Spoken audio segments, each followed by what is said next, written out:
Okay, so There we go. it just wow. Okay. Okay, so recap. Hmm. What did we say now for when we started? Just for anybody joining right now, what have we been talking about? Okay, so it started from the Ursula and Biala's way of non-verbal communication. So Mm. Biala was busy with interacting with Comelius, but she also was aware of Ursula's presence and she was keen to observe her. So she just gave a glance, like a spared look, and says, "Okay, that what Ursula is up to."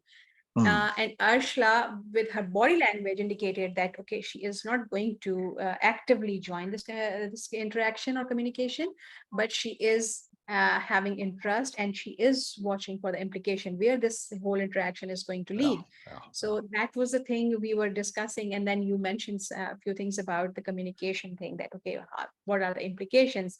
And people have patience because I was asking you that okay, oh, isn't it like duh that okay, people who are looking for implication and have this ability to wait for implications, they have patience, and you says Yes, yes, but not necessarily. yes, because implications are more immediate, but it's more consequence to see where things go. So not necessarily an implication, but a development, which is Yes, slightly different. All right, so we are yes, busy doing this yes. reading, but also in these first few sentences, we did something else, and I'm going to come to that something else. We looked at what it means about Biella, what it implies about Biella, the implications of what it tells us about Biella's psychology. But we're going to repeat that in a moment. First of all, I want you to look in comments and read the latest one Okay. there for me, please. Do you see it there? Yes. Is it big enough for you to see? I yes, I can read that. Hello, long time no see. Talk, hope all is well. Yes. This is wonderful. This is Erica. Other Erica. Yeah, wonderful. Yes, Erica I guess I'm Sarchioni. remembering it. I guess Yes, I'm remembering her now. She was there yes, one time, I guess, on Zoom. yes, yes, yes, Oh, yes. hello, And Rika. also, yes, yes. I love that you're here, Erica. I absolutely love that you, and you come on a good day. I was just about to comment to say, it's a very peculiar day. I think something is going on with either Messenger or Facebook or something. But if I look at my chats here in my inbox, nobody is online. Except Beena, Yes, nobody. Nobody. Look, no yes. green dots. None. Wow. None. It is Zero. very unusual. Yes. It's the most ridiculously profound or peculiar, preposterous, I should say. Right? It's only Beena is online. Yes. Right. So Erika, you coming is a perfect timing because now we have you all Oh, to ourselves, which is quite marvelous. I'm So just checking my memory. If I remember it correctly, yeah. you are she is the Erica who says that, oh, I was just wondering about something and I was looking for something wiser than myself. And Oh. your name came to me. If I remember it Oh. correctly. Yes. I don't Let's know. see. Is this Yes. so? Is Okay. this so, Erica? All right. So, Okay. Anyway. Erica, I'm going to send you my my Zoom link, and then you can come on Zoom, and we can chat a little bit more if you want to. If you want to, Okay. we That's not can a pressure. chat a bit more fluidly. Where is this message? Yeah, you see, it won't let me message you. Stuff's going on today. All right, let's try it in a different way. Uh, where's this now?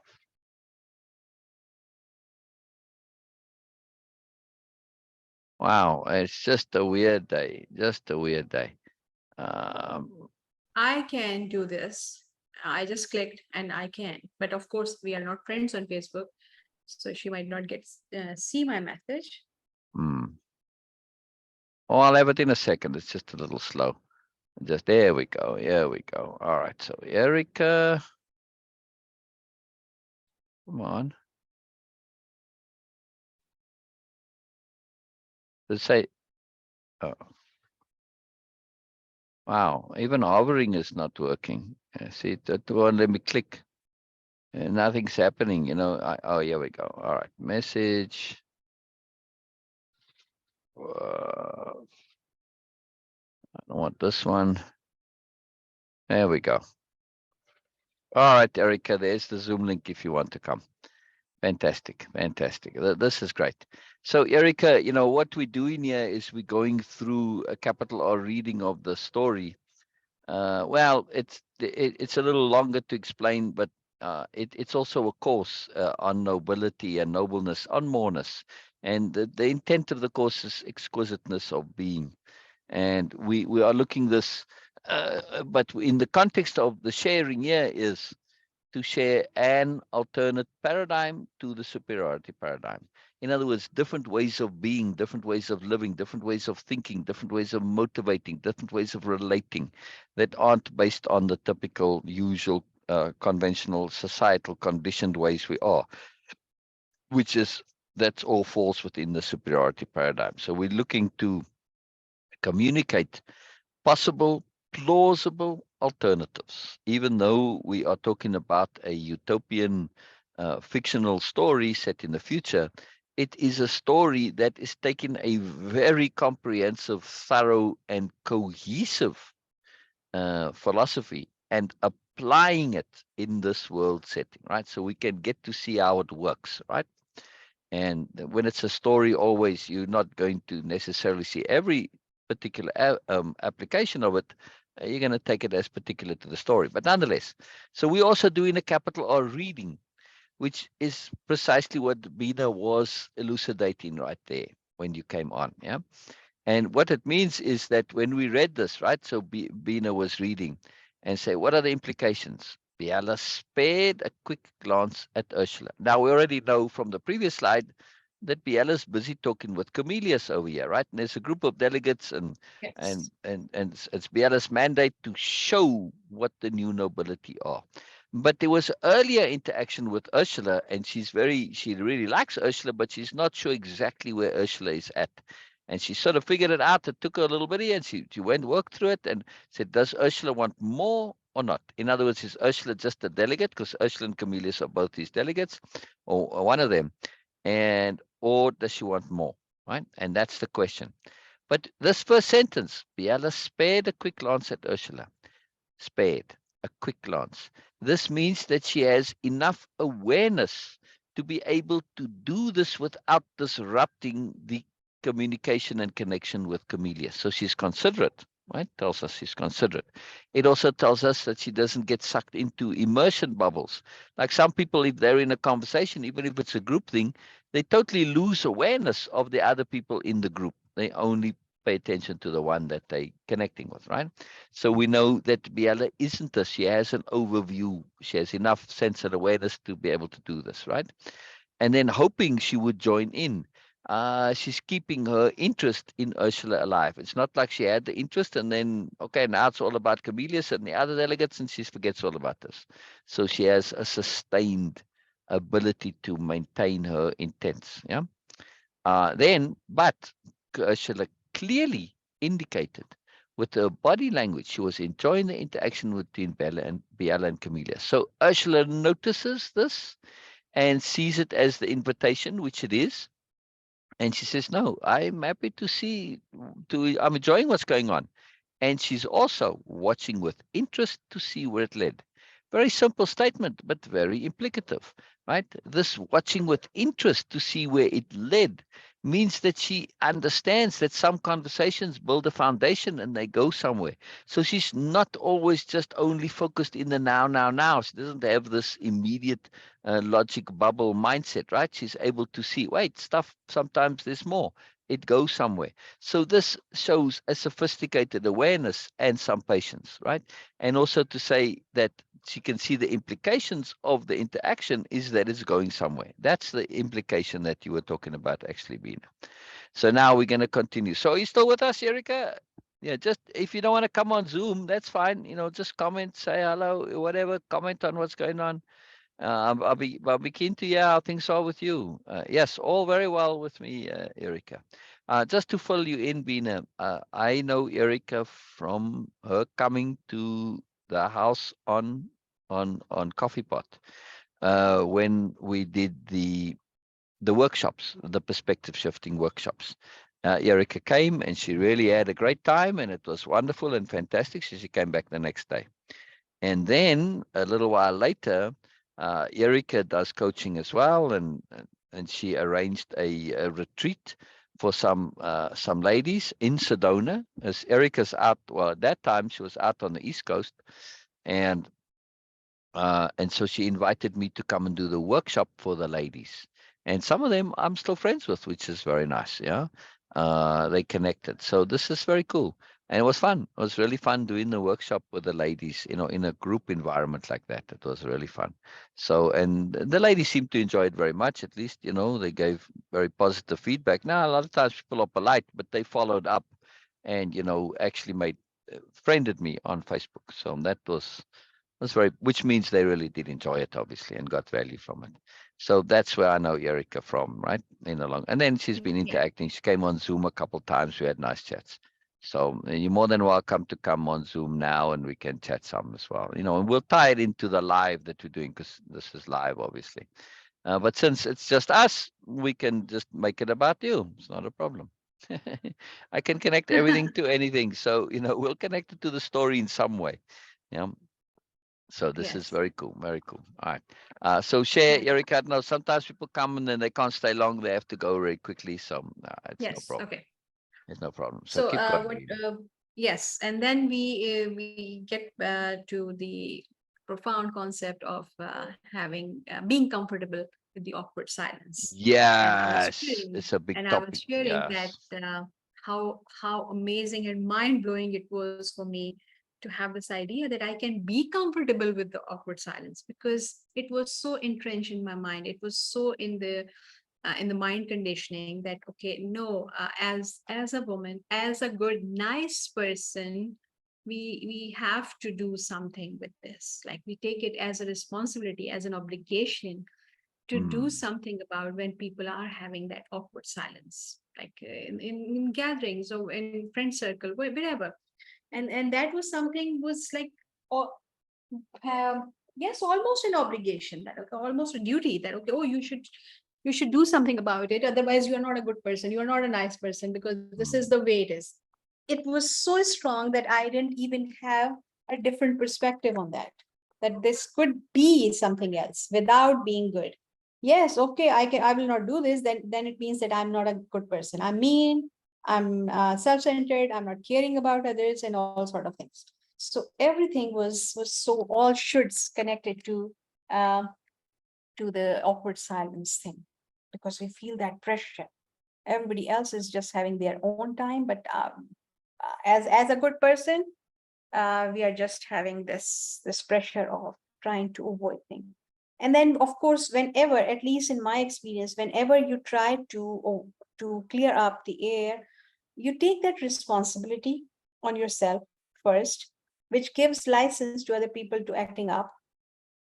Then you start giving excuses, false excuses mostly, that, okay, oh, it is because he doesn't mean that, she doesn't mean that, and all sort of things. And then you get involved into a situation which actually has nothing to do with it. Also, on top of that, we do take that freedom away from those people to be themselves and take the full responsibility of their choices. That was Mm. something never occurred to me. And because no one can actually just convince me that, okay, oh, you have no responsibility, you should not get involved into all these things, unless or until I feel that, oh, I am snatching their freedom of being, I'm snatching their right to exercise their choices by just not being comfortable with the awkward silence. And Mm. that was the transformation for me, when I realized it from the other side, that, oh, who asked you for that, and why you are doing this, and without considering their right of practicing their choices. Then I said, okay, now it gets into my system. Mm. Before that, every excuse, every profound word saying anything was not getting into my system. I was not accepting it fully and completely, because I was feeling, no, how can you let just people be in that miserable, awkward situation, so blah, blah, blah. Because that was the idea of being a good person for me. But once just gave me a different perspective that what you are doing, because it is their choice what they are actually practicing, and you are Yeah. snatching them. It's their right Yeah. to exercise Exactly. those choices. That was the transformation. It's And profound. this is It's a something profound very, point, very Beena. crucial. It's a profound point. Absolutely. Absolutely. Absolutely. And also that it is very crucial for for innate good people, for good, nice people to have the different perspective on things. Because with their inappropriate application of goodness, they do things with their goodness, out of their goodness, but they are actually not productive, Yeah. not valuable in the longer term. Yeah. So that understanding was transformative for me. And I say that I always believe in that. It's a very strong word I'm using, that I believe that if you can be comfortable in the awkward silence, it can be transformative for a Yes. relationship with Yes. yourself Yes. and relationship with others. Yes. Because it implies you have some measure of independence of being. Exactly. Exactly. However, And it's another perspective. That is yes, moreness. That is moreness. yes, That yes, you yes, have yes, this independence of being. You are yes, not following any external cueing.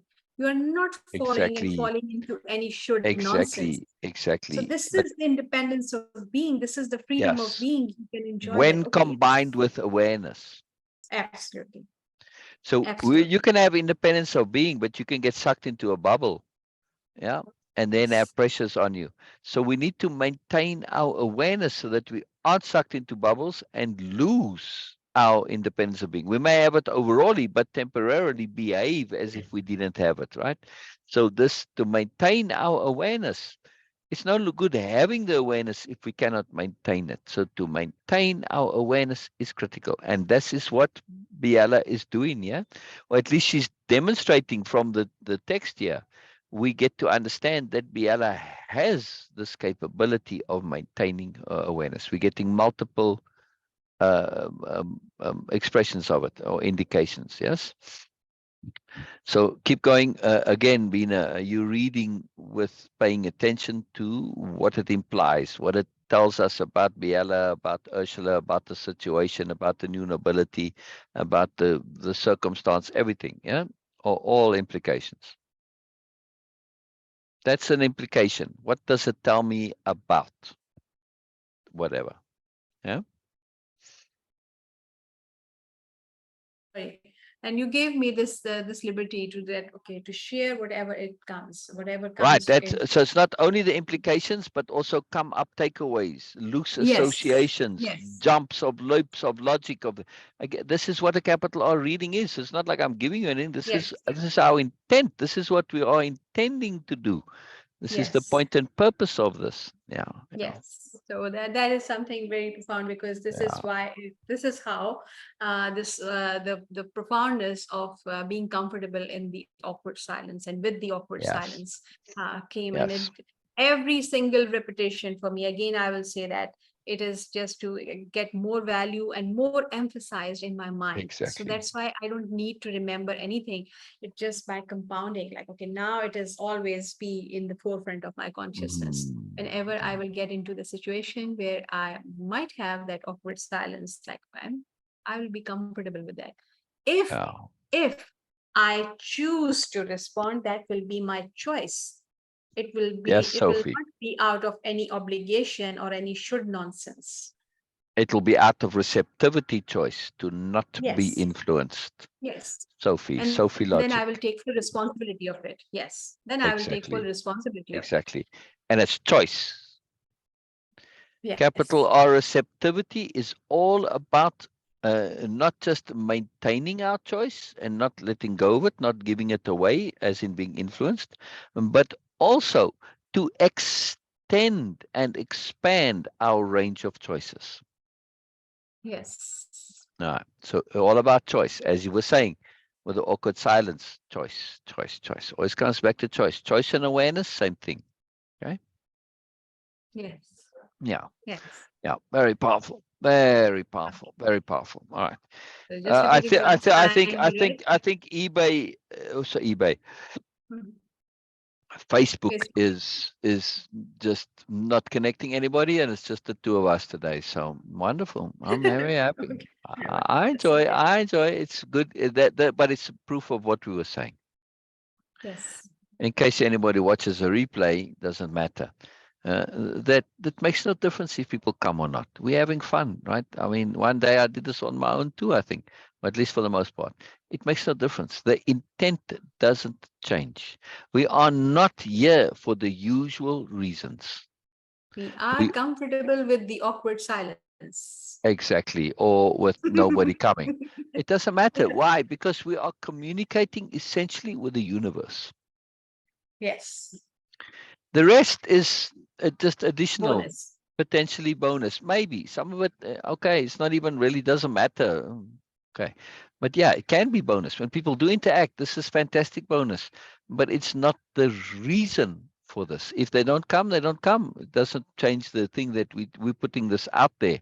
We're communicating with the universe. And of course, Beena and I do what we're doing now, whether we're on live or not, we do this most of the day, right? Exactly. So Exactly. This is this what is we our do, and this joy. is what we are sharing.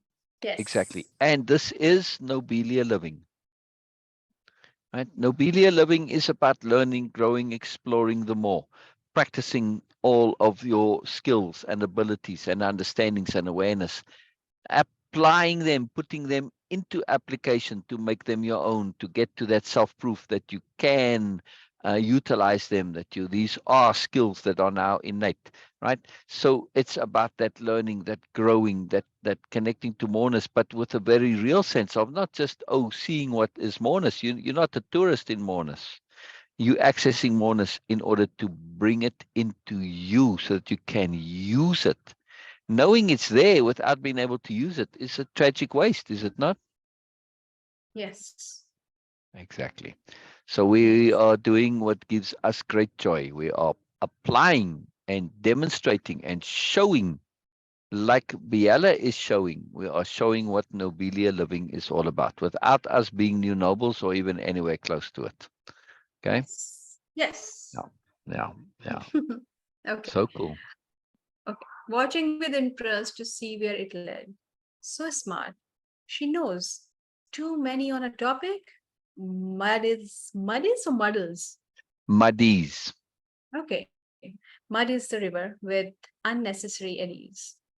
We're simply here to allow the understanding to come to us sometimes. We simply have to allow.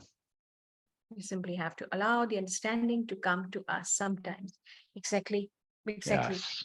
Yes. Yes. It is not So, about, again, this independence of being. It's this peace of mm, being. No mm, problem at all that, okay, yes, she is just extracting value without being influenced by any ego nonsense that, okay, I should prove myself here. This proving yourself by performing, by always feel that, okay, oh, I need to fill in this void, this awkward silence. Everything comes from this sure thing, this nonsense, this ego. Sorry to say ego nonsense that, okay, I should. Once we acquire that piece of being, we don't feel any pressure of any queuing. We don't feel any mm, pressure of any shirts, even from mm. ourselves. That, okay, I am here extracting value and this is my choice. If I will choose to speak, if I will choose to take the lead, I will do that. But right now, I'm choosing. This is where I'm comfortable. This is where I'm getting value. This is my choice and I'm enjoying it. Even Yeah. Yeah. the most being can be the most active one by just being passive. I'm saying this in a very roundabout way, but actually just being there and having thing, you can still influence by just being yourself. You can influence the whole community. You can influence the whole situation. You don't need to be actively taking the flashlight and all Exactly. main Exactly. stage and all these Exactly. things. Exactly. You We can make a still do that. difference just by being. Yes. Yes, say it again, please. We can make a difference simply via being, Exactly. like trees, like trees. Yes. A real quick point here. Mhm. That's a sort of a bonus point. Too many on a topic muddies the river with unnecessary eddies. Yes, Yes. we simply have to allow the understanding to come to us sometimes. This is now the second or maybe third or even fourth time this particular point is being mentioned, but in different ways. So yeah, from a writing point of view, I'm using this inner thinking of Biella, right? Where we are in italics, we are literally hearing her thoughts, right? Norma Magic is here. Wonderful, wonderful. Hello, beautiful Norma. Hello, hello, hello. Oh, I'm glad you're here, Norma. I'm very glad you're here. Oh, brilliant, brilliant, brilliant. All right. I'll go ahead, Beena. I'll continue in a moment there.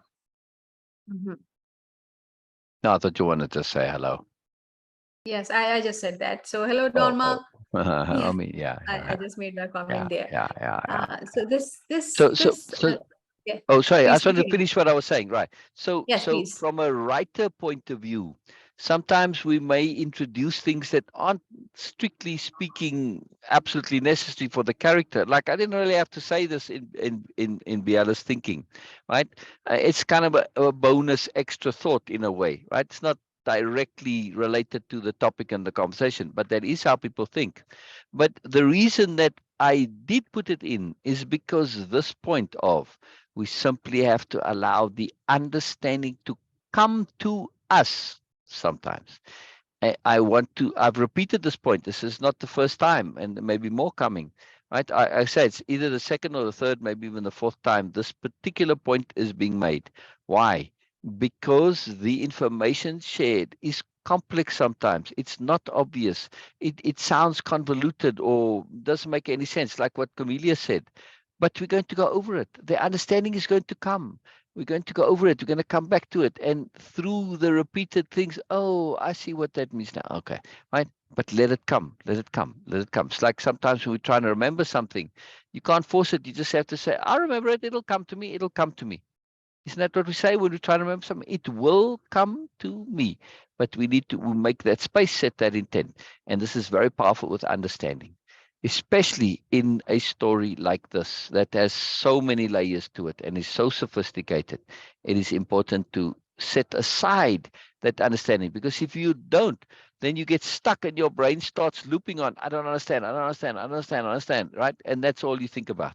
It's like those waitresses that I'm going to drop it, I'm going to drop it, I'm going to drop it. And of course they drop it because that's all they're thinking about. Right? So we have to be very careful with this attention management when it comes to understanding. And this is, Ursula has already indicated, watching with interest to see where it led. Does she know what's going on? No.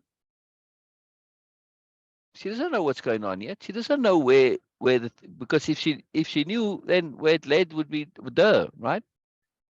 Yeah, or would just be, it's not going anywhere. My implication, if you're seeing where it's going, it's not finished yet, right? That means you don't know everything about it yet, right? So she's willing to hold off understanding. Some people cannot do this. They absolutely cannot. They have to understand now, even when it's too soon. And then, of course, they are unable to understand, or they think they understand, but it's only based on a few fragments here and there. And then the thing that they create out of that is not the actual thing itself. It's something else entirely, and it's completely, and gets them into trouble, right? And I see this very often, actually, and more often than I would like to, but it's common. It's not an uncommon thing. So it's very, very important point here in Biella's thoughts, right? Just a little aside, but a big deal, especially in the story. Oh, I'm glad you're here, Norma. I'm very pleased to hear, Norma. Is everything all right? I hope so. I hope so, Norma. I hope so. I hope so. All right. We'll continue, please, Beena. Yes. And this point, what you were mentioning, is yes, it's bonus, but this is so profound. So thank you for Yeah, sharing. yeah, a big deal. A big deal. And yeah, Biella looked at Comelius, giving him a look not an ordinary look, but one filled with awareness. The look said, "Bear with me here and follow my lead as needed." Mm, This communication is so much in play in this thing. exactly. Um, this is very interesting because I always feel that okay, oh, I cannot understand this social cueing was just like okay, Mm, when people were making kind of mean comments, unless or until they were not saying directly, I was not understanding it. So I assume that I'm not able to understand the other things.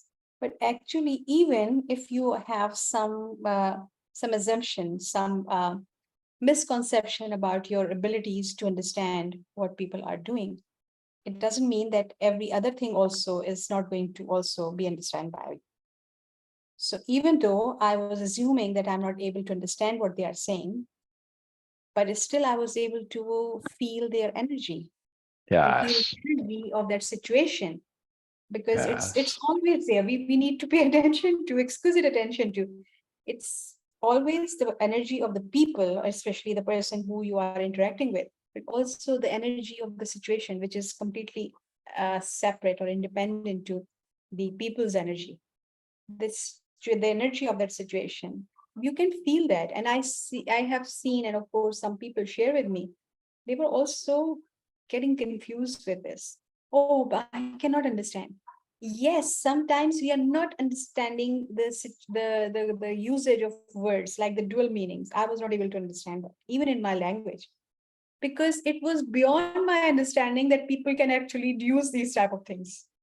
So for me, when we are saying something, it means that we are saying this. There is no hidden understanding, hidden things into that. And Yeah. later on, I understand that okay, the dual meanings are also something. But The uh, dual meanings are also something.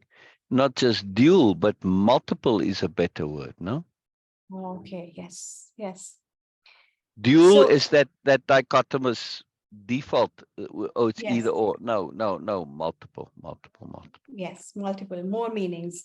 Uh, Yes. I was, but even in that situation with this understanding, I was able to understand the intent, because Mm, sometimes I was mm. aware that what they are saying, it doesn't what they actually mean. So they don't mean that. And so it was a confusing contradictory kind of understanding in my mind, because it happens when you see things and when you are not able to actually um, have multiple perspective, then you get confused in your life, in your own understanding, in your own awareness.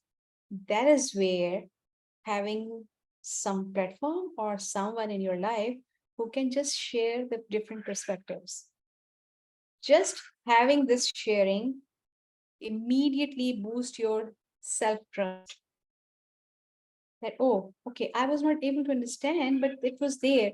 Okay, so that's how I get confused with. I was so confused with all the understanding that I was able to understand, to feel the energy, but I was not able to understand the usage of words. I was able to do something else which normal people can do, but I was not able to do what normal people can do that. So it was like this understanding. And the conclusion was the easiest and the laziest one. Oh, something is wrong with me. This is how Oh, we this is the how we conclude things. ease. Look what you said there. Do you realize how profound it is what you just said? The The easiest and the easiest laziest. is something is wrong with me. Yes, Complete avoidance of responsibility. If something's wrong with me, absolutely. it's not my fault. Easiest Yes, and laziest. absolutely. Short term, yes. Longer term, no. Yes. Yeah, very profound, Beena. Very profound. So Okay. Oh, go ahead. Go ahead. Go. Please continue. I'm sharing This all is these too things fantastic. Oh, because it's brilliant. okay, I'm sharing all these things because this is how I have seen other people also struggle with. They Hmm. are not bad people. They are not lying about anything. Hmm. They can understand really complicated, sophisticated concepts. They cannot understand the simple, like really duh concepts sometimes. Why it happens, I don't have any reasoning for that. That, oh, why this is happening? If you can understand this, why not this? Mm. It was very confusing. It was very complicated for me. But now, with the way of impeccability and by the with the time I spent there, I understand that, and I realize, and the awareness come to me also. Of course, why other people sometimes, and sometimes directly from your own consciousness. The awareness comes in and it says that it is all about the emphasis. It's all about the priorities. Sometimes our priority, we all have a priority list in our mind where we want to pay attention. And this is the theme of the day for me, at least, that okay, where actually I'm paying There you attention go. and so prioritizing things in my life. Yes, So yes, it's not yes, that okay, yes, oh, I yes. was stupid and I'm not able to understand, but it is just the No, priority, just the priority. exactly. In other words, exquisite habit management. Absolutely. We're in a habit of not necessarily paying attention, nothing to do with our goodness, nothing to do with our intent, just simply a habit. And now we are going to say, oh, I need to be a bit more deliberate with this particular habit, exquisitely managing it. Yes, very powerful. Very, very wonderfully powerful. And look how you are utilizing emphasis, another exquisite application of understanding and awareness. You are using the emphasis of these various connectivities to this theme for you today in order Yeah. to entrench it in the mind and to change the way you think about this particular issue. Yes, you are Yes. literally changing your brain wiring. Yes. Very, very, very magical. All right. On that very last sentence, very last line, not the sentence, the last line And follow my lead as needed. is as needed, needed. Hmm. Hmm. Hmm. Well, It read the means sentence. Read the needed. sentence without it. Ah, okay. Biella's look says, The look said, bear with me here and follow my lead is needed. oh, leave out the Not as needed. needed. Right. So read Oh, it I was again with, reading is needed. So I was uh, deliberately reading it uh, oh, is no, no, needed. no. But I mean, read it without the as needed. Okay. And follow my lead needed. No, no, no, no, no, no. As needed. Leave the two words out. Read Okay. the whole And sentence follow my again. lead. Okay. Right. Okay. So the look said, Right. bear with me here and follow my lead. Now, Hmm. Wow. now Oh, that's what I'm wow. asking. You see the difference, Yes. right? Yes. It's a massive difference, It's a right? massive difference. Yes. Because the first one, when I read without as needed, it Read is it an again. Read order. it again. It Read is it again. okay. Bear with Bear me. with me here and follow my lead. This is something without any further choice. Just follow this and that's Exactly. it. It's a command, essentially. Yes. Yeah. And It's not even as a needed. request. It's and in the context, it would be akin to bullying. Yes. How can you possibly Yes. do this? At least not deliberately. Yes. Exactly. Plus, keep in mind, look how she starts it. She says, bear with me here. In other words, she's saying, please indulge me. Yes. Yes, I know Yes. this is that I have to sort of distort things temporarily, but it's Yes. going to go somewhere. So I'm asking your indulgence. But then she Yes. qualifies that to emphasize the exquisite emphasis of her courtesy and her politeness, her consideration, to say and follow my lead, please. In other words, because you can't do that too long, right? It can't make it into a long thing because it's just communicating with a look. Follow my lead as needed. Your choice. In other words, follow my lead, yes, but as needed keeps that element of choice for Comelius. That, in other words, should the situation warrant, jump in, of course, but nonetheless, follow my lead. Yes, but also my lead is going to prompt you sometimes to jump in. Yes, so pay attention. In other words, yes, but it's an ask. It's an ask. So the as needed along with the bear with me, both of those make this a capital A ask. Yes? Not just a Yes. regular ask, because a regular ask got a question mark. This is a capital A. Yes. She's asking for more. She's asking for a favor, for a gift, right? So, Yes. very Yes. simple, but the phraseology is indicative of that exquisite moreness of care, Yes. consideration, Yes. politeness, diplomacy. And Yeah. subtle sophistication. Yes. Yes. It's Subtle, interesting but though. actually pretty. Right. It's interesting though how when I asked you to read it without, and you did read it without, how the difference jumped at you so powerfully. Yes. Yes. So Yes. it's a good skill to develop, right? Take things you hear and don't repeat them, not fully, partially, and see what is extraneous. And sometimes it makes no difference, and then it's just superfluous, especially if you're a writer. A writer, we don't want superfluous words, right? We treat our words as employees. And every Yes. employee, you're paying them wages if they're there. If they're not there, well, then you don't pay them, right? So you don't want to be employing them if they aren't doing any work. Yeah. So Yes. so this is very important. And now we say, so we want to cut out extraneous, because also extraneous words lead to reader fatigue. Yeah. As you're hearing words you don't need to hear, just wears you down. So we have to make every word count. So in this sentence here, if you were an editor, you'd say, well, as needed, is that really necessary?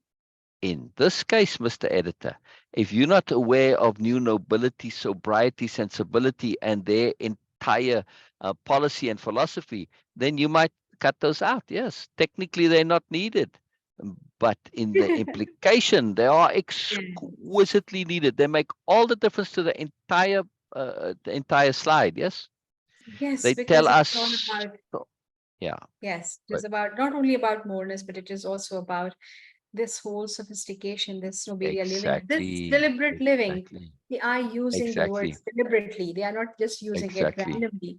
So exactly. it's a very, very, very profound point you are Yeah. mentioning. And I just Yeah. love that when I read that without it, it was like, oh, follow my lead Yeah. Yeah. as needed. And she would never say, follow my lead. Yes. This is just outside of her way of being. It's just not Yes. possible. It's just Yes. not possible. I'm hearing message notifications, but I don't see it. Yes, same. It is happening with me also. I don't know what it is. Oh, maybe I was hearing yours. No, no, you cannot because it is Oh, yes, the message. valid. Oh, it is from Norma. Yeah, all right.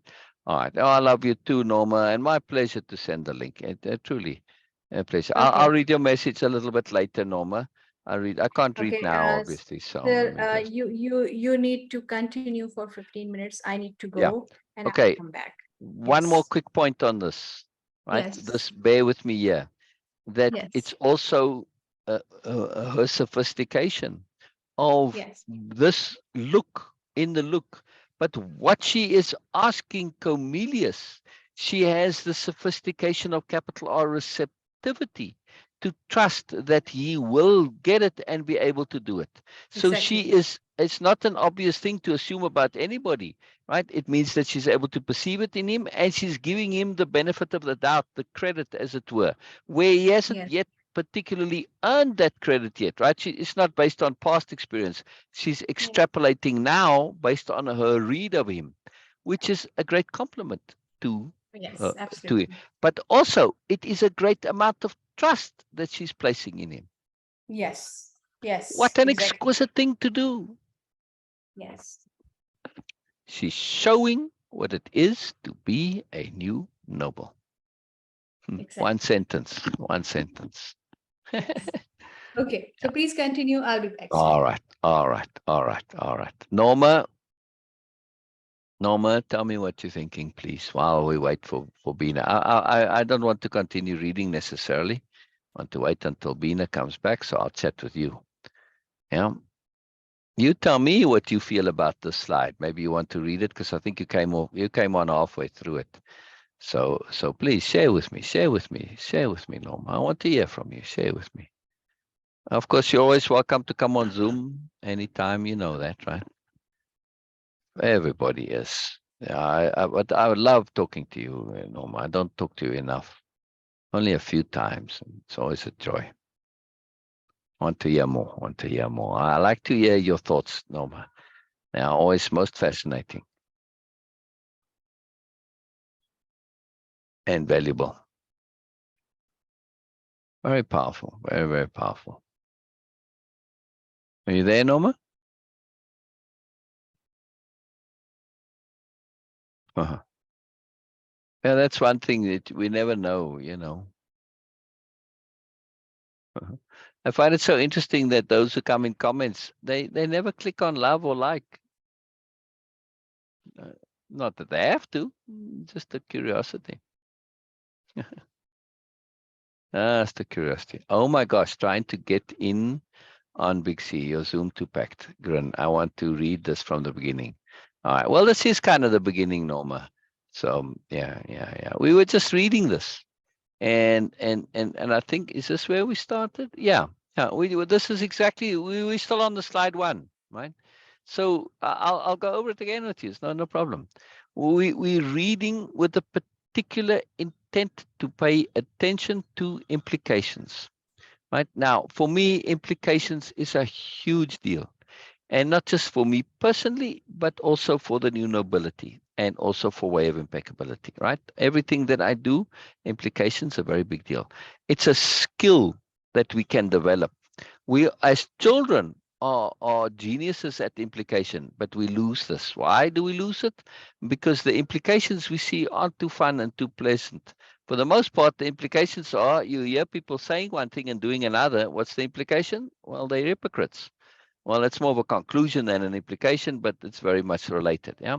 So many of the implications of people's behavior lead to awful truths that we're not allowed to have by society. You get into trouble for showing that you're even aware that people are hypocrite, right? When I was a kid, you could get a hiding just for that look in your face. Literally. Yeah. Don't give me cheek. Come here. And you get a hiding. I didn't say a word. I saw it in your face. Okay. So we had to be circumspect with our awareness. Now, luckily for me, I understood from age 6. I had a particular incident that led me to and to connect to appropriateness. I already understood it, but I really to connect to it in a more specific, deliberate way. And the other consequence that came from that was that the takeaway for me from that incident was that I needed to have a private self and a public self, two selves. The private self, note well, most people assume the private self is a secret self. No, that was the sophistication of that incident. That the private self was not a secret self. It was simply private, which means that I didn't go and broadcast it. If people asked, I'd share it, but nobody, of course, asked. Yeah, but it simply was an application of appropriateness. In the environment that I was in, some things were not appropriate to share publicly. It's as simple as that. For instance, my awareness of hypocrisy. This was a private self thing, not a public self thing. Yes. And well, in the community that I was in was very religious community around a particular religion. There were other religions you could have too, or at least they was all Christianity. So wasn't like there were Muslims and Hindus and that around, or Buddhists. No, it was all Christian, but you had different denominations. So the main one was Dutch Reformed, and that was 99% or 90% of the congregation. And there was a little Methodist church, and then there was a couple of Jewish people in the town too. I mean, literally, probably a couple. I don't know. Well, I only knew of two. So yeah, Mr. Finberg and his wife. I don't know if there were any more. He could literally have been the only two. But they definitely were. In that town, there wasn't a synagogue. In the next town, that was the little town. Then I had a medium town, and then I went to the city as a child in my schooling. In that town, it was the only two that I knew of. So that'd be interesting. I wonder, I must ask my brother, he might know if there were more. He paid attention to stuff like that sometimes. Anyway, so but we were because our home language was English, and that typically was a little different. So we went to the Methodist church, and there was a couple more people there. Um, but but here's the thing, though. So regardless whether it was Methodist or Dutch Reformed or whatever, right? When we went to school, didn't matter that we were supposedly Methodist. No, you had to listen to the Dutch Reformed sermon, and never mind, church and state being separated. This was in South Africa. No, there was the opposite. There was no separation between church and state. Church was state. Yes, now not legally and technically, and they weren't supposed to preach politics in the churches, but they absolutely do. It's what kept the whole apartheid regime in power, right? Because this is now during that apartheid regime. They preached politics in the church, and because people were so entrenched into following religion, they just went along with the politics, and they basically got kind of abused and manipulated, horribly so. And of course, their honesty won out in the end, and they said no, and they voted to get rid of apartheid. Right, the same people who'd voted to have it in because they were told in the churches to do so. Anyway, long story. But the point I'm making is that in my public and my private self, I knew this was an abuse, that we were being forced to listen to the sermons during school hours, for heaven's sake, right? Every Wednesday, they'd take the whole school and march us off to the church for a church service, the Dutch Reformed Church. I knew this was even within that society, it was an abuse of the situation. You forcing your views, right? And the society, the actual constitution and the laws were more open than that. This was a manipulation and a distortion. But that was for my private self. Not in any way, shape, or form could I express any kind of resistance to going. Now, this is in our world today, especially in the American context, yes, where, you know, uh, this idea, first of all, that if, let's say you go to a small town, right, and it's a town, and I'm just going to pick at random here, it's a Roman Catholic town, for argument's sake, and you Baptist, yes, and the school says, okay, every Wednesday we're all going to go down to the local Catholic church and have a church service. Wow. I mean, and you come there as Baptist. First of all, you're going to say, whoa, whoa, whoa. I mean, let's assume you are religious and you don't object to the church thing, right? You're a very religious Baptist. But likely in America, it's say, yeah, but I'm Baptist. I'm not Catholic. My child can't go there. That was not the case, right? My parents never even thought of objecting. It's just, whatever, right? Didn't matter, right? It just, you don't go against the flow of stuff, yeah? Even if you're doing your separate things, supposedly. So my point is that if I had this thought, even if my parents had objected, if I'd taken that awareness of, hey, you know what, this isn't right, and I might not have said something, but even just thinking it and having that attitude would have gotten me into trouble, right? End up with the hiding. So public and private was a vital necessity, and I saw many kids who did object to the prevailing system, and they were essentially, in their minds, they sort of rebelling against the system. Those kids just got mercilessly abused, right? They got hidings on a regular, especially the boys.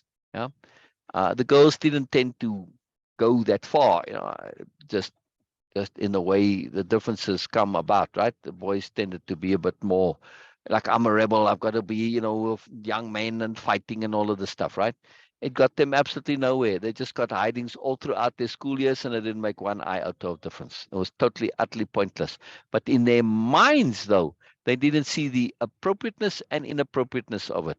So they thought they're doing the right thing, sadly, and the right thing, all it got them was pain and misery and made no difference. So we have to be strategic with our ethics. Yes, this is a good example of what's come up earlier in this conversation, and they're still on strategic ethics. Yes, for me, it would be ethical to object to being forced into a particular religion, but the strategic ethics says no, pointless to do so. No, it's not a pleasant way to learn. Exactly. It's a horrible way to learn. It's a ridiculous way to learn. It is BMN logic. BMNs don't like to learn. Why don't they like to learn? Because if I need to learn, that means I don't know anything. If I don't know anything, then how can I think I'm the be all and end all? Right? So narcissism has to say, I'm in the know. I know everything because that's what justifies the narcissism, right? I'm fantastic. I'm intelligent. I know everything. Blah blah. Right. So the moment you learn, you contradict your own logic. So you can't learn. That's why narcissists basically are hollow inside. They never learn. It's fantastic. They know a few little things, but they never learn. And when they do learn something, then they got to tell the whole world about it. Oh, it's like, well, if I learned it, then nobody knew this. This is a new fact in the world. It's the most fantastic thing to watch. Yeah. They will always tell you, oh, did you know? And they're telling you something like really obvious. Yeah, yeah, yeah. When I was 7 years old, I knew this.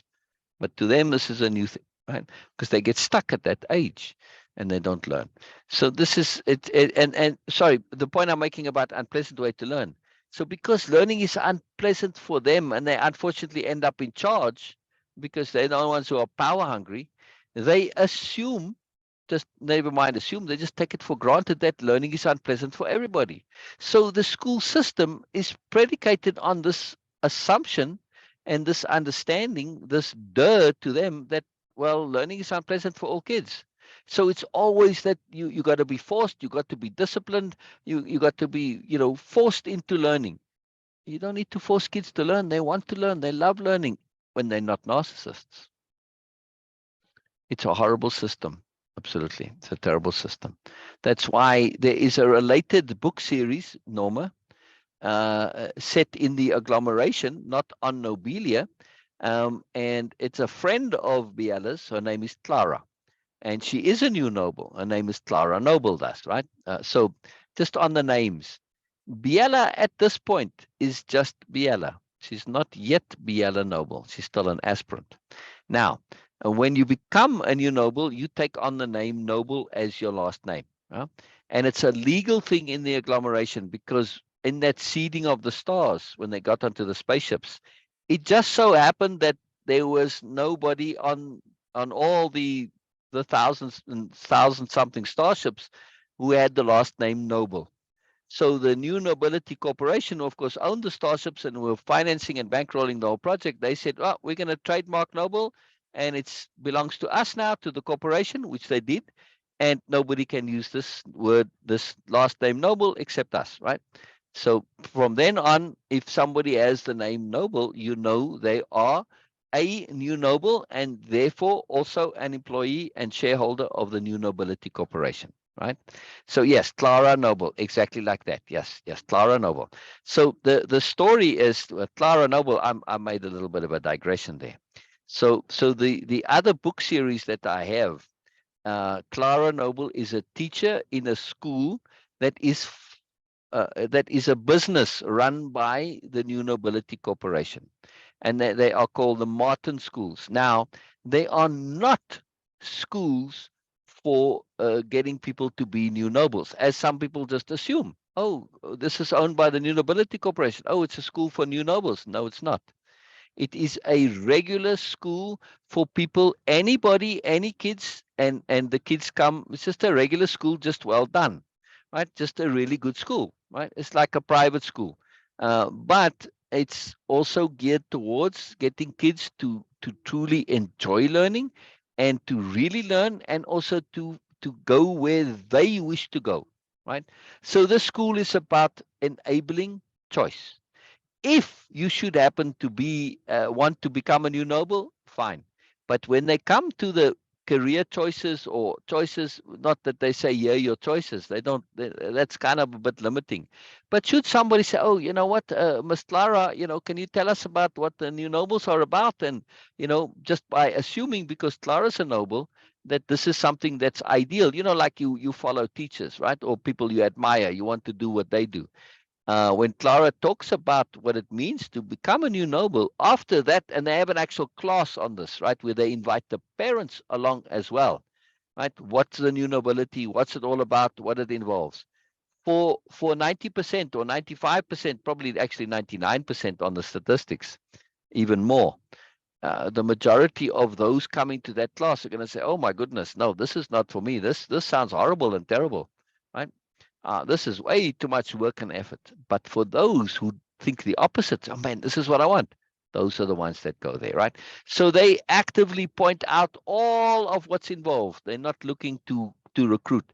You can only come to be a new noble if you truly, deeply have a desire for learning and growth that is your passion.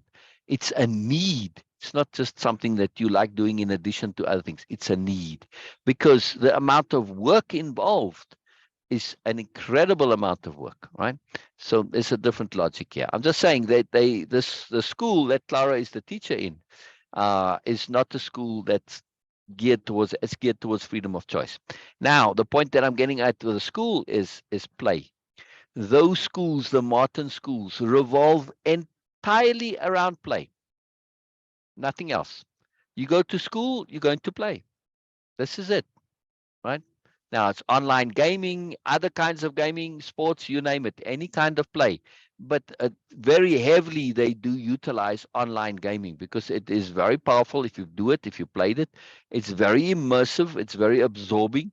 And because it's so immersive and so absorbing, and it's complicated. If you want to learn to play these modern games, especially the MMOs, which are multiplayer games, right? Multiplayer, massively multiplayer online, that's what MMO stands for, which means you on a world and you join as your character, Amron, and I join as my character, Soldinada, and we can run around on this mutual world, right? Independently of each other, and we can do our things, we can meet together, chat inside this virtual world, yeah? So, and because of this, these worlds are, and all the different gaming things, all the stuff that you can do, there's lots of lore and history, and it is a fantastically complex world.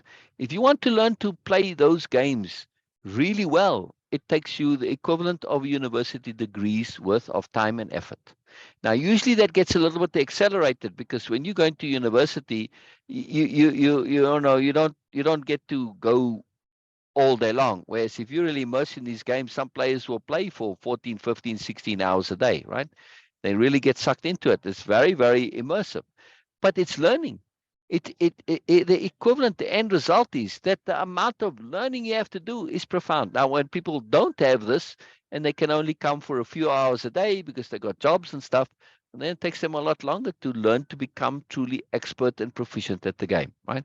So my point is, and I noticed this when I played these games, that the players, because they have so much interest, they learn despite themselves. Because in some games, like in order to play better, you have to learn how to make macros, automated keystrokes, macros. It's a little programming language. So they had to learn to program in order to make these macros so they could play their character better. And they learned it. Were they interested in programming and learning before they started the game? No, they had no interest whatsoever. But they learned it because of the game. So it made them interested. And likewise, lore, history, mythology, because lots of these games have mythology involved. Lots of, like technical stuff, scientific, engineering, maths, statistics. A lot of these games, the players keep statistics of how well their characters perform. They need to learn to understand how statistics work. They had no clue before. They hated math at school. Now suddenly they got to pay attention. So they learn this. It's incredible. When we have interest, things that we aren't interested in, if they serve our core interest, we become interested in those, right? There's a purpose to it. There's a point to it. So learning stimulates other learning. Yeah. And this is what the games do. It's an incredible thing, right?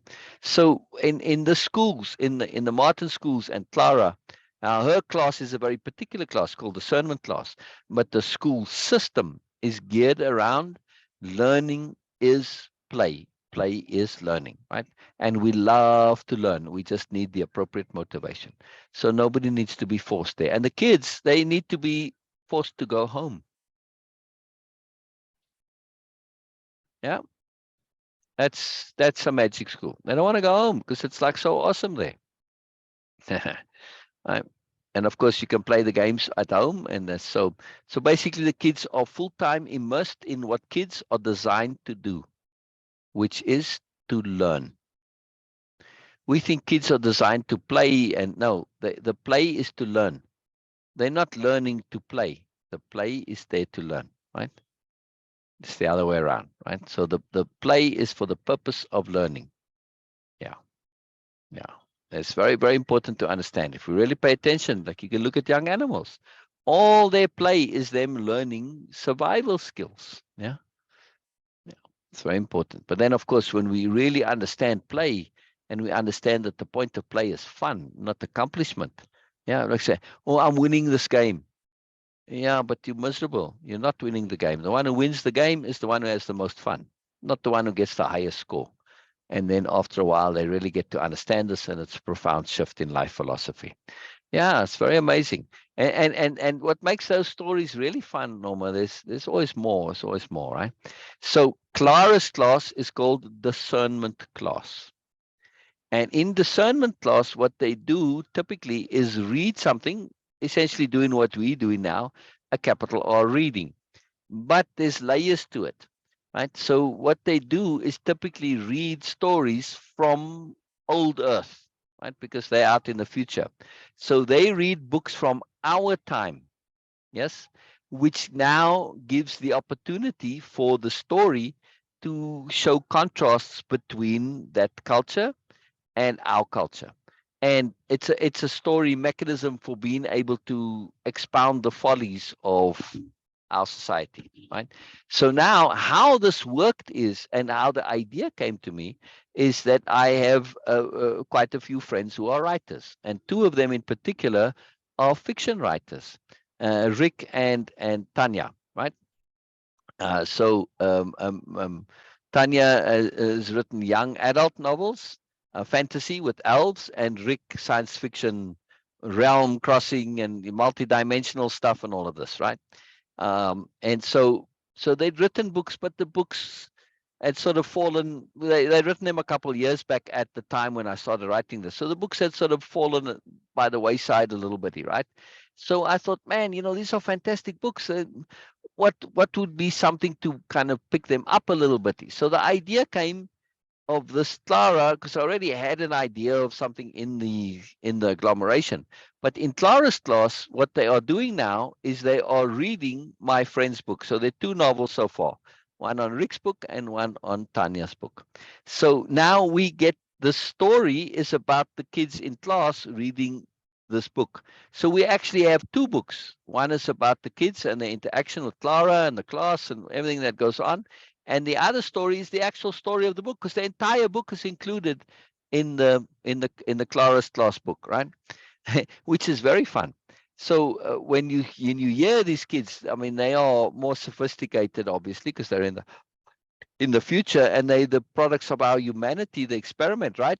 We wanted our descendants to be more, and they are more. So there's one part in the book about something drinking or getting drunk, right? And the kids are like, well, they understand the effects of alcohol, but it's not a society in which drinking is glorified, and it's like it's just not a thing. It's just not part of the society, really, right?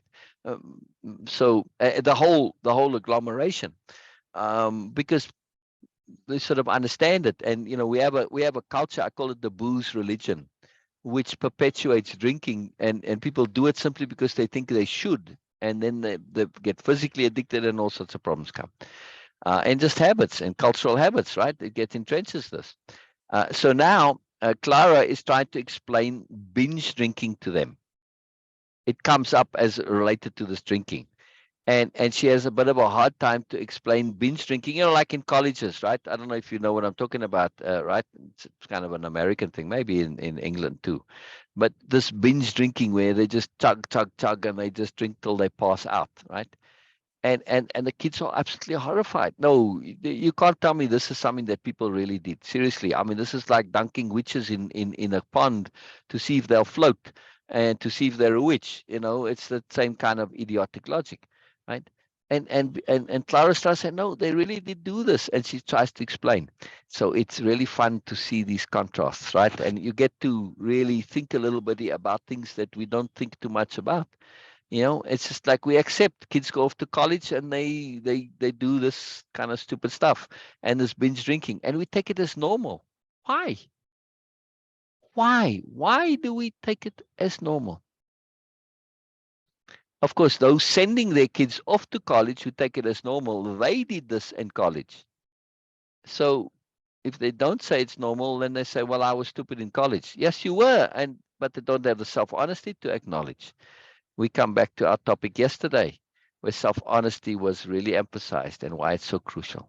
Yes, if you don't have self-honesty, you end up perpetuating idiocy like the binge drinking.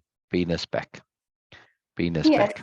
yes, yes. So I was telling, I didn't go any further because I wanted you to go further, and so I was having Oh, a chat with beautiful Norma, and okay. and and and beautiful Norma says they see it as a rite of passage. It's not, of No, it course. is Sure sure. says It is sure. it's wonderful. It's wonderful. Hello, sir. Yes, exactly. Exactly. And again, it's the entrenchment of stupidity by those who are looking to justify their own stupidity. So they make it a tradition. They make it a rite of passion. All you're doing is saying, I wasn't ridiculously, outrageously, preposterously stupid when I was there. It's just lack of self-honesty. So now you've got to make it into a thing. I saw this at school when in high school, when the drinking came and started to be, and it was a culture, a real booze religion culture, how they did the same thing. They justified it by making it cool and tradition and this and that. It's terrible. So yes, sure, it's powerful. So I don't know how much you heard, but in Clara's class, in discernment class, they read stories from our time, and they may get to read your book too, by the way, at some point, sure. Which would be different because the other two are novels and yours is a thing. And yours is a difficult book for kids to read. Now, these are sophisticated kids, so we might wait till they're a little bit older. But still, they're sophisticated. Yeah, they might handle it because some of them, Anyway, so but we'll Mhm. definitely come to it later where they read your book. That would be a fun challenge. That would be a very fun challenge. It would be definitely a tough choice for them to read. But it's part of their training to understand the superiority paradigm, right?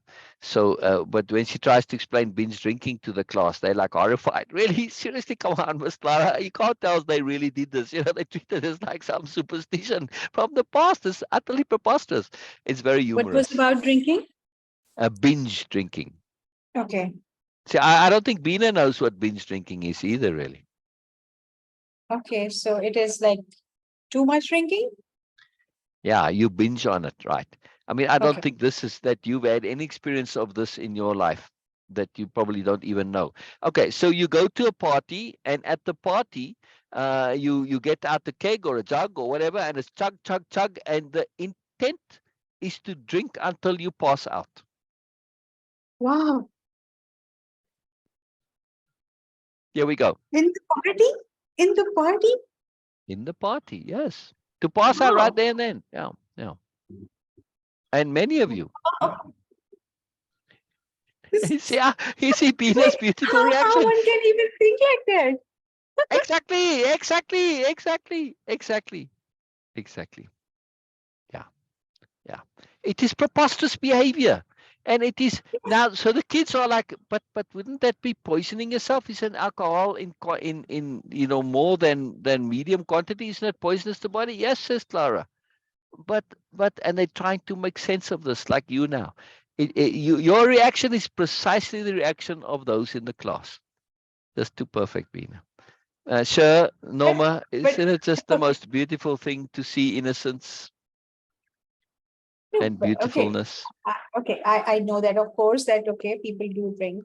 And I I, know that they I, I are I know, I know. Your yes. innocence is about a purity of sensibility, not naivety.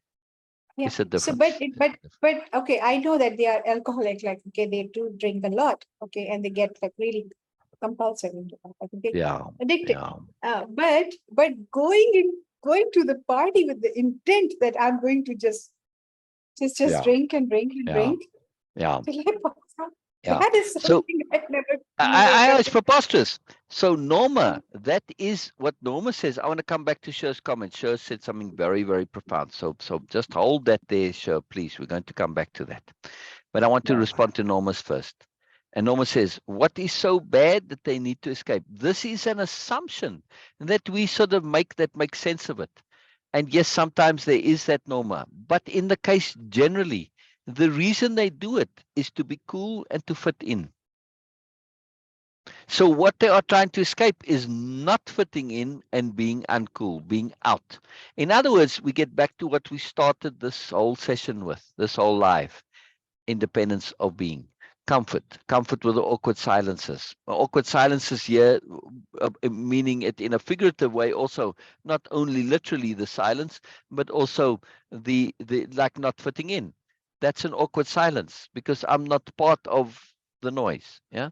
So you're Yes. uncomfortable, but if you're comfortable, okay, I'm in my own in my own silent world because I'm not interacting. I'm comfortable. Right. So this is Yes. why the prime reason for it is peer pressure, not wanting to fit in, lack of independence of being, subscription to the superiority paradigm. You're getting pressed to do it. Those who are pressing you are now dominant, and you the new, you the junior or whatever, and you got to basically comply, right? So it's superiority paradigm coming into it in a very big way.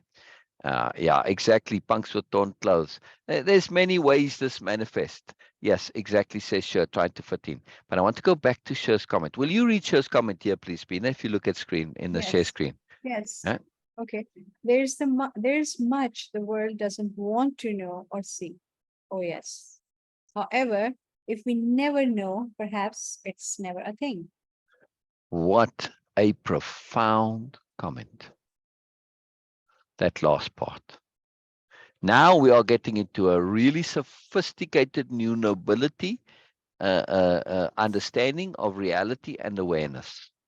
Yes. However, if we never know, perhaps it's never a thing.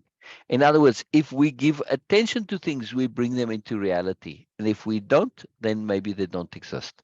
Now, it's a maybe, right? It's a maybe. With the new nobility, they understand that this isn't so absolute. So they use de-emphasis rather than pretending it doesn't exist. Two different things.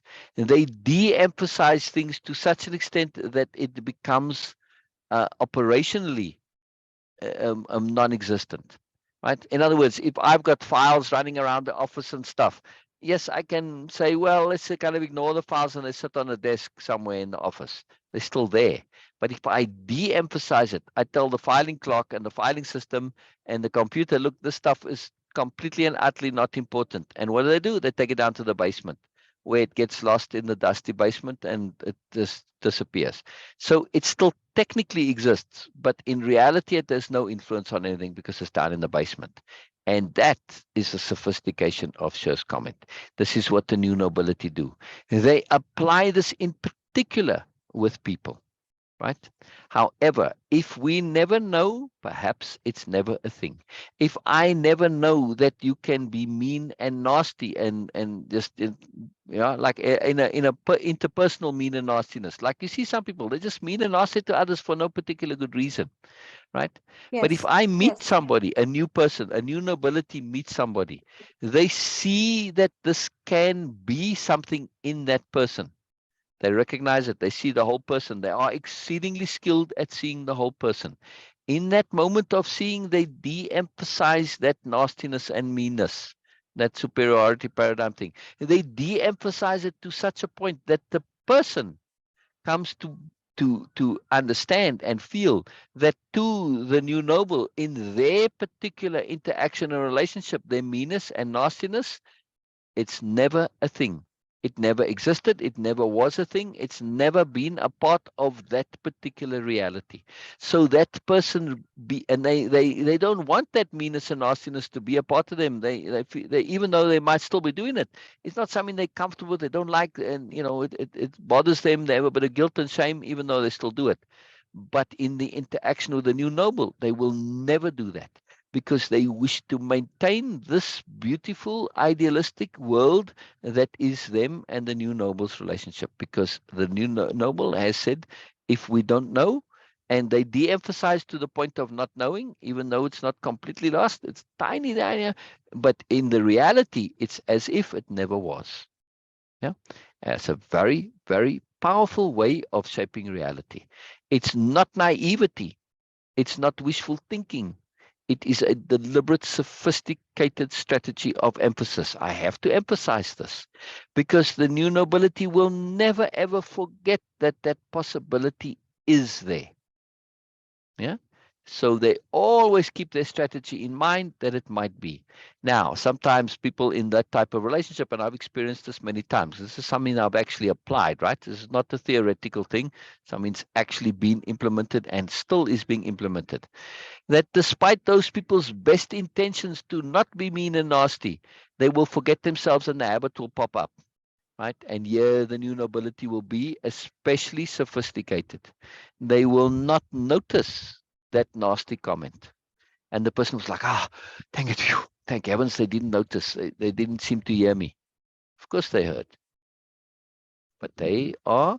However, if we never know, perhaps it's never a thing.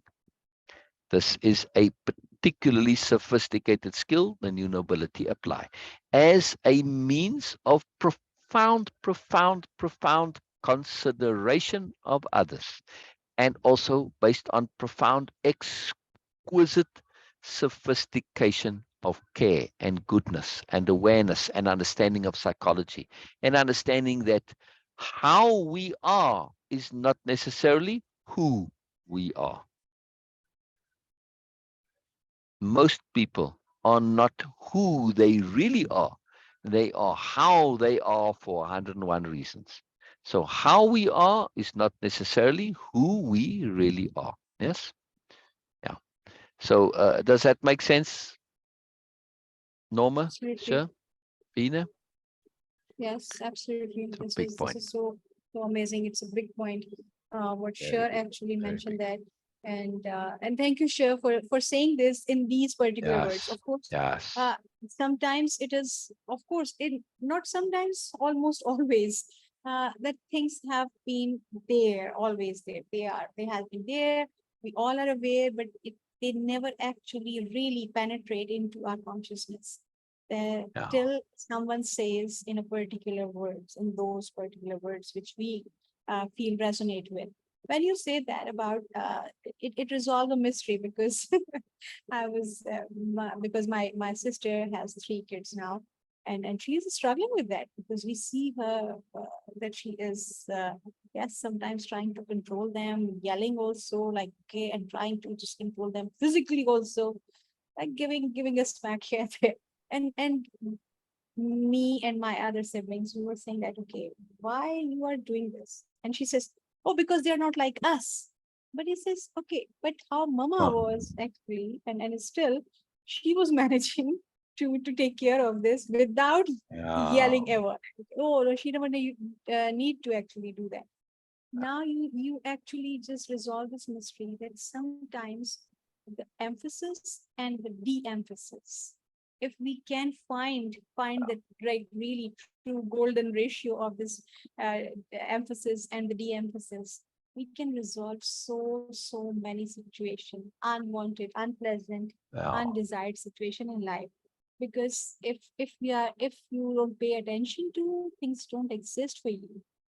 When you pay attention, you bring it into your reality. Like what the word is manifestation means, it is making it present into your Yeah. sensory world. They're Yeah. making it present in your, bringing it.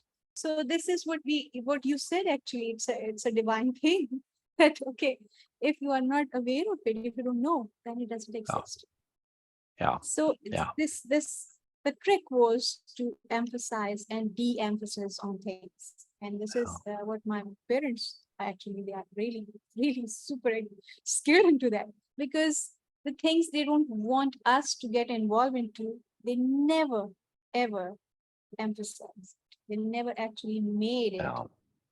existing in our reality. That's it. They don't need Yes. to do anything. They just don't make it obvious in our reality. Like it's not a question even to Mm. argue with each other, or to fight with each other. No, it was not a thing.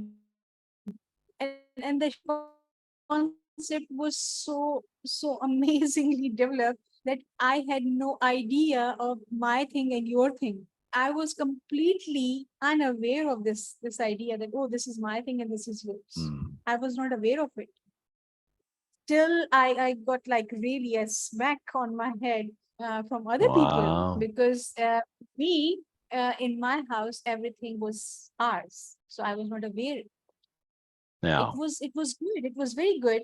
But unfortunately, we were in a situation where I need to do things in a more appropriate way, which I was not aware of. When I did, as I used to do, it becomes a huge deal for me. Wow, for everyone, because even in the presence of servants, everything was shared. Like, oh, this is our thing. Okay, so now I need and I'm using it, so you can adjust. We never argue, we never fight with each other. So, but the emphasis and the de-emphasis is the key in the life. Thank you so much for bringing in Syl, and thank you so much for bringing this in, Shir. It Yeah, was so very profound. I love powerful, it. very powerful. Very powerful, very powerful. Yeah, beautiful, beautiful, beautiful. See, when we have this deeper awareness, they come out. By the way, this is taken. This the Sherry Nate is a friend of mine on Facebook, and Uh-huh. and I made a post one time where I asked a question, and then there were lots of comments on this question. And then I wrote, took those comments and then folded it into a story in the new nobility world. And so it Uh-huh. comes into the book. It'll be included in some of the later books at some point. Okay. Because now they become characters. Okay, they visitors to Nobelia. That's how they come to be characters. So her name in the story becomes Nasher. Ah, ah. Yeah, but with a C, not sure as in Nasher. Yeah, so like as in I don't know. Cherie. Maybe it is just me that it sounds it sounds like some connectivity with Cheryl Matis and Cher Matis. No, no, no, no, no, no. It's like this. The French share, which Okay. is chérie means darling, loved one, beautiful person, right? Okay. So like Okay. darling kind of a thing, chérie. So Nasher, but now we have na that came up earlier in our conversation today, right? As in Yes. your central core point, yeah, your being, your will, right? Your will. Your Yes. defining point in a sense, right? Your center and your will. So now it is will or be sure, be niceness, be darlingness, be loveness, be goodness. Yeah. See? Love your code. Love your code, Cher. Yeah, There's yeah, much yeah. the world doesn't want to know. However, Yes, if we never know, perhaps it's never came. Beautifully said. Beautifully said. yes, yes. And just the profound sophistication of this is Exactly. quite Exactly. magical. Yes. It Exactly. is My sister very, says. very, very cool. Very, very cool. All right. So let's see where we are at here. All right. We're gonna read a bit more, or do we want to end it there? Yeah, Yeah. it's almost 12 now. Yes, But I we will know, but read this one. Sher came late, so maybe Sher wants to hang out a little bitty. Yes. So why not sure just come It's and up to just you, sit Sher. down It's up to and you. then It's up to you. definitely. I'm just asking. So Okay. okay. Anyway, I'm reading this slide at least. So All right. All right. All right. just to have this connectivity. So Comelius surprised her by saying, "Thanks for answering my question before I asked it." Let's go back Wow. one. Let's go back one. We're doing the sentence by sentence. Yes, Comelius Let's surprised. take this for granted that every single sentence has an implication that's not necessarily obvious. Okay. Now, in an obvious way, you say, okay, Camila surprised her. Yeah, people get surprised. So what?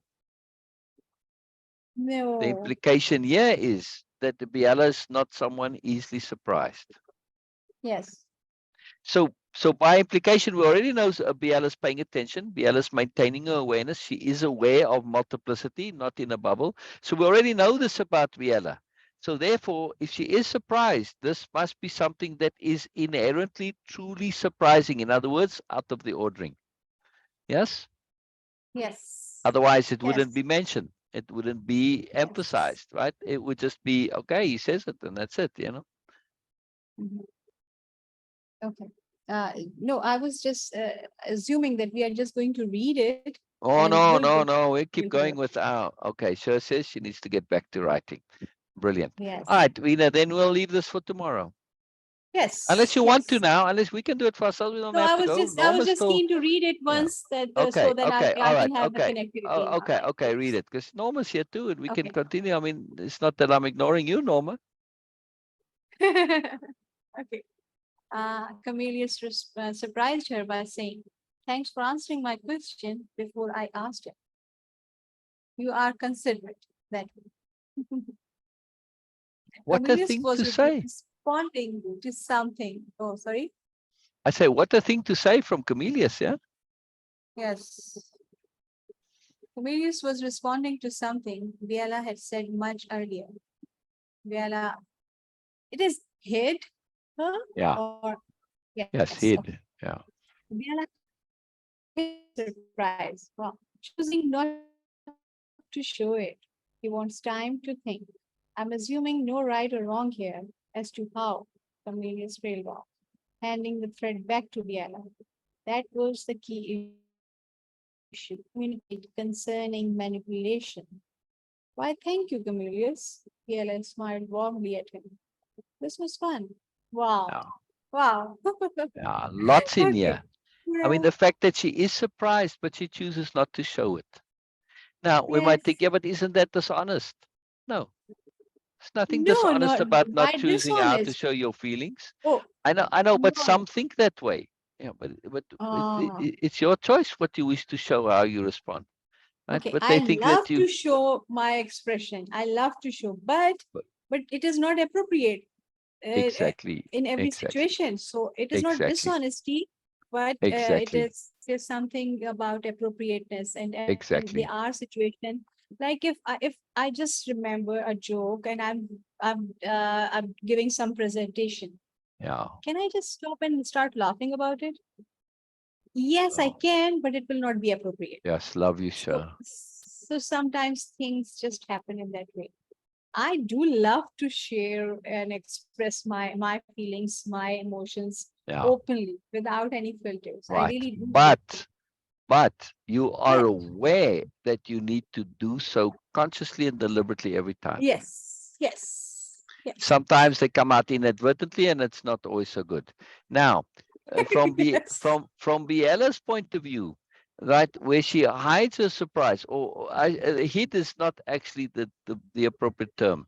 Biella Okay, chooses not to show her surprise. Well, she does say okay, that, right? So choosing not to show it, right? So yes, she does this because, from her point of view, it's surprising. From Comelius's, not. He's not yes. saying this with the intent to surprise her.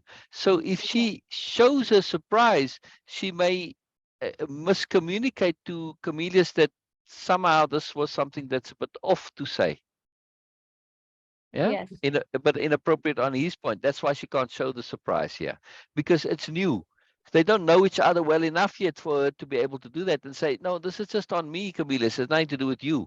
Plus, they're in a situation where they're interactive, they're agreeing to collaborate without really spelling it out, and it's a group dynamic. So she has to be exceedingly careful to not unintentionally miscommunicate. See the reason for not showing the surprise.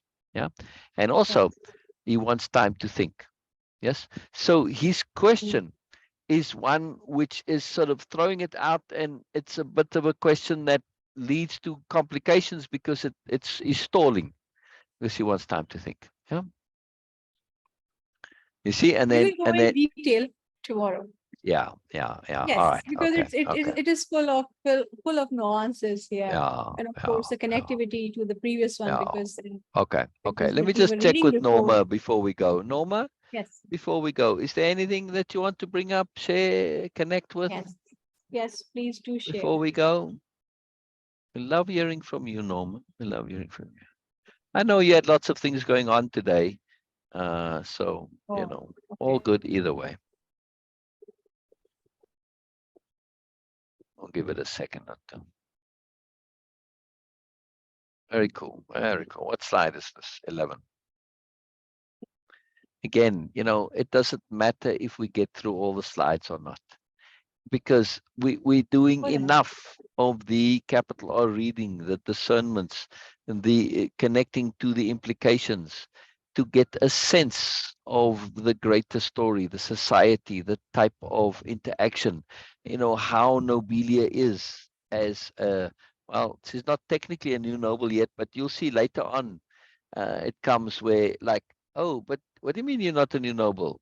And then Yeah, but technically she says, oh, right. And then her friends, the other aspirants, right? They so as just assume she is, but she had a bit of inappropriate humility and modesty. Yeah. So, but nonetheless, she's representing the new nobility. So And anyway, this is thank you how so they much, are. everyone. Thank you for being Yes, here. yes. You're all good. Thank you, Norma, I Norma. think Thank maybe you, Erica. Norma went Thank you, already. Cher. Yes, Yes, yes, I was pleased. No, Norma is yes, still and online. We want to hear okay. from you, Norma. We want to hear from you, but maybe she left already because we were going to Okay, end. okay, yes. All Okay, so right, thank you, all right. Erica, for being here. Thank you, Shir. It was Yes, really yes, nice. And thank you for sharing that profound quote. And thank you, yes, Syl. Thank you so much again. And thank you, yes, everyone, whoever is going to yes. watch or not. As Syl was saying that it doesn't matter that what we actually we have covered, like okay, just one Oh, word or exactly. one slide or one Uh, line, whatever it is. It doesn't Oh, matter as long as we are doing it with love and for love. And this is what we are doing. exactly. And it's love for the So universe, love for exactly. moreness, love for Absolutely. sentience, not just humanity, but all sentience. Yes. Yeah, Yes. So thank you yeah. so much. We'll see you Wow. tomorrow. Good point. Bye Bye bye, for now. Norma. In case you're still here, bye bye, Norma. Bye bye, everybody. All right, I'm gonna stop the share and stop end meeting. I'm gonna end meeting for all to end the recording. Then I'll Yes. start Okay. it again. So, all right.